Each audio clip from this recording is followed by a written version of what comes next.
Hello friends and welcome to learning जी।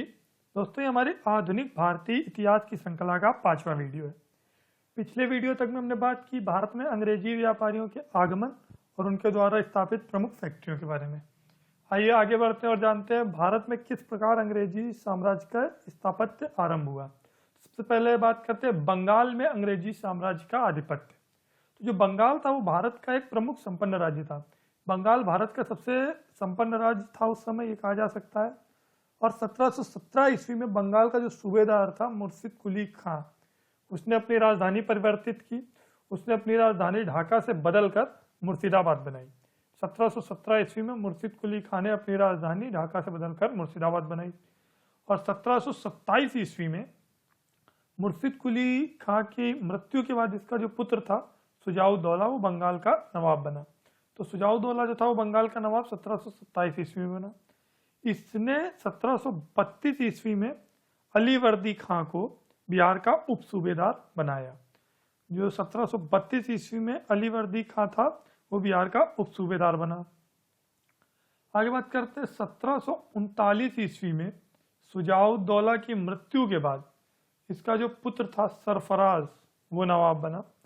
किंतु अलीवर्दी जो था, जो उप सूबेदार था बिहार का, उसने विद्रोह कर दिया और जिसमें विद्रोह में सरफराज खान की हत्या हुई। 1739 ईस्वी में सबसे पहले सुजाउद्दौला की मृत्यु हुई, फिर इसका पुत्र जो था सरफराज वो नवाब बना।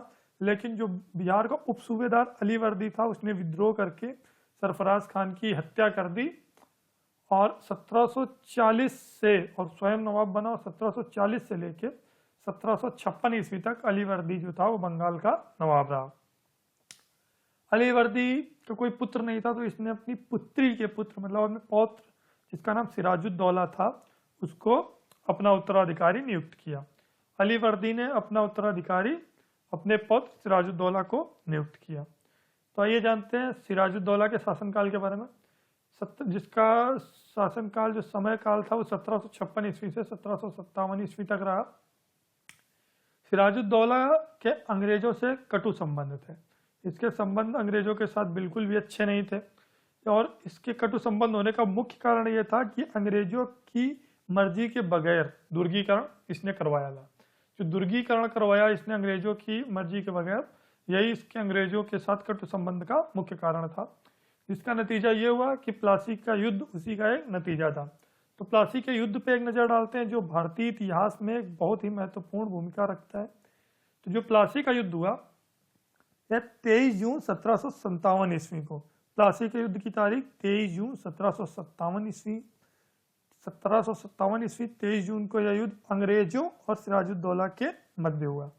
तो प्लासी का युद्ध किस किस के बीच में हुआ? अंग्रेजों और सिराजुद्दौला के मध्य, और इसकी तारीख 23 जून 1757 ईस्वी थी। अंग्रेजी सेना का जो नेतृत्व किया वो रॉबर्ट क्लाइव ने किया। प्लासी के युद्ध में अंग्रेजी सेना का नेतृत्व रॉबर्ट क्लाइव ने किया। इस युद्ध में सिराजुद्दौला का जो सेनापति था मीर जाफर, उसने विश्वासघात किया सिराजुद्दौला से और अपनी सेना लेकर अलग हो गया। तो प्लासी के युद्ध में जो विश्वासघात किया वो सिराजुद्दौला के सेनापति मीर जाफर ने किया और अपनी सेना लेकर अलग हो गया। नतीजन सिराजुद्दौला की हार हुई और वह भागकर मुर्शिदाबाद पहुंचा। अंत में अंग्रेजों ने सिराजुद्दौला को पकड़ लिया और उसकी हत्या कर दी। चूंकि मीर जाफर ने अंग्रेजों के साथ मिलकर सिराजुद्दौला से विश्वासघात किया था, तो अंग्रेजों ने मीर जाफर को बंगाल का नवाब घोषित कर दिया। और इस बात, जब ये मीर जाफर बंगाल का नवाब बना तो इसके उपलक्ष्य में इसने क्लाइव को बहुत अधिक धन संपदा प्रदान की। इसने नगद में बहुत ज़्यादा धन संपदा क्लाइव को प्रदान की मीर जाफर ने। तो जब इसने बहुत सारी धन संपदा प्रदान की तो उसी के साथ और इस प्लासी के युद्ध के साथ ही भारत में जो था अंग्रेजी शासन सत्ता की नींव पड़ी। इस युद्ध में अंग्रेजों को 24 परगना जिलों की दीवानी प्राप्त हुई। प्लासी के युद्ध में विजय के बाद अंग्रेजों को जो लाभ हुआ, अंग्रेजी कंपनी को जो लाभ हुआ, वो ये हुआ कि 24 परगना जिलों की दीवानी अंग्रेजों को प्राप्त हुई। आगे बात करते हैं मीर जाफर के शासनकाल के बारे में। तो मीर जाफर का शासनकाल 1757 ईस्वी से 1760 ईस्वी तक रहा। यह पूर्णतया अंग्रेजों की कठपुतली था। चूंकि यह रॉबर्ट क्लाइव के द्वारा नवाब बनाया गया था, इसने अपने सम्राट के साथ धोखा दिया, विश्वासघात किया, तो ये बाद में सिर्फ अंग्रेजों की कठपुतली बनकर रह गया। इतिहासकार इसके बारे में ये भी कहते हैं कि ये रॉबर्ट क्लाइव का गीदड़ था। इसको रॉबर्ट क्लाइव का गीदड़ भी कहा जाता है। 1760 ईस्वी में रॉबर्ट क्लाइव वापस इंग्लैंड चला गया। रॉबर्ट क्लाइव जब वापस इंग्लैंड गया 1760 ईस्वी में, उस समय बंगाल का एक नया जो गवर्नर नियुक्त हुआ वो बेनसीटार्ट हुआ। बेनसीटार्ट 1760 ईस्वी में बंगाल का नया गवर्नर नियुक्त हुआ। बेनसीटार्ट ने बंगाल के नवाब मीर जाफर को नवाबी पद से हटा दिया और उसके दामाद मीर कासिम को बंगाल का नवाब घोषित कर दिया। इसने जो है नवाब की बदली की बेनसीटार्ट ने, जो नया गवर्नर बना 1760 ईस्वी में, और इसने बंगाल के जो नवाब था मीर जाफर, जिसकी नियुक्ति रॉबर्ट क्लाइव ने की थी, उसको शासन से हटाकर उसके दामाद मीर कासिम को नया नवाब घोषित किया। मीर कासिम को नवाब बनाने के लिए अंग्रेजों ने निम्न संधियां की थी। चूंकि मीर कासिम इसका मीर जाफर का दामाद था, तो इसने अंग्रेजों से संधि की कि यदि अगर मीर कासिम नवाब बनाया जाएगा तो अंग्रेजों को बहुत अधिक लाभ पहुंचाएगा। तो इसकी संधियां जो मुख्य थी वो ये थी कि मीर कासिम ने स्वीकारा कि वह अंग्रेजों को चटगांव, मिदनापुर और वर्धमान जिलों की दीवानी प्रदान करेगा। इस संधि की जो मुख्य बात थी वो पहली ये थी कि मीर कासिम ने स्वीकारा कि यदि वह नवाब बनाया जाएगा तो अंग्रेजों को चटगांव, मिदनापुर और वर्धमान जिलों की दीवानी प्रदान करेगा। अंग्रेजों को नगद धन का उपहार देना भी मीर कासिम ने इस संधि में स्वीकार किया। इस संधि में एक अन्य बात जो मीर कासिम ने स्वीकार की, वह अंग्रेजों को नगद धन का उपहार देना भी स्वीकारा। आगे बात करते हैं मीर कासिम के शासनकाल की। तो मीर कासिम का शासनकाल 1760 ईस्वी से 1763 ईस्वी तक रहा। इसकी जो नवाबी रही, मीर कासिम ने अपनी राजधानी मुर्शिदाबाद से बदलकर मुंगेर या मुगदलपुर बनाई। मीर कासिम ने अपनी राजधानी मुर्शिदाबाद से बदलकर मुंगेर बनाई। मुंगेर में इसने तोपों और बंदूकों का कारखाना स्थापित किया। मीर कासिम ने जो तोपों और बंदूकों का कारखाना स्थापित किया वो मुंगेर में स्थापित किया। 1763 ईस्वी में मीर कासिम ने संपूर्ण बंगाल को व्यापार से कर मुक्त कर दिया। इस निर्णय से अंग्रेजों ने पुनः मीर जाफर को नवाब घोषित कर दिया। जो कि मीर जाफर को नवाब पद से हटाया था, उनको पुनः नवाब घोषित कर दिया और मीर कासिम के खिलाफ युद्ध की घोषणा कर दी। इसके बाद नतीजा ये हुआ कि बक्सर का युद्ध हुआ। बक्सर का युद्ध कब हुआ? बक्सर का युद्ध 23 अक्टूबर 1764 ईस्वी को हुआ। बक्सर का जो युद्ध हुआ वो 23 अक्टूबर 1764 ईस्वी को हुआ। बक्सर का युद्ध, अंग्रेजों का जो नेतृत्व करता था बक्सर के युद्ध में वो हेक्टर मुनरो था। ये कई बार पूछा जाता है कि बक्सर के युद्ध में अंग्रेजों का नेतृत्व करता कौन था और प्लासी के युद्ध में अंग्रेजों का नेतृत्व करता कौन था। तो बक्सर के युद्ध में जो अंग्रेजों का नेतृत्व करता था वो हेक्टर मुनरो था। यह युद्ध जो था अंग्रेजों तथा मीर कासिम और अवध के नवाब शुजाउद्दौला और मुगल बादशाह शाह आलम की संयुक्त सेना के बीच लड़ा गया। अंग्रेजों के खिलाफ मीर कासिम, अवध के नवाब शुजाउद्दौला और मुगल बादशाह शाह आलम, इन लोगों ने संयुक्त रूप से अभियान किया और नतीजा इस युद्ध का ये हुआ कि इस युद्ध में मीर कासिम ने भागकर अपनी जान बचाई। जो मीर कासिम था उसने भागकर अपनी जान बचाई और शाह आलम और शुजाउद्दौला, इन दोनों ने अंग्रेजों के सामने आत्मसमर्पण कर दिया। मतलब बक्सर के युद्ध में अंग्रेजों की विजय हुई और मीर कासिम ने भागकर अपनी जान बचाई। और जो अन्य अवध के नवाब और मुगल बादशाह थे शाह आलम और शुजाउद्दौला, उन्होंने अंग्रेजों के सामने आत्मसमर्पण कर दिया।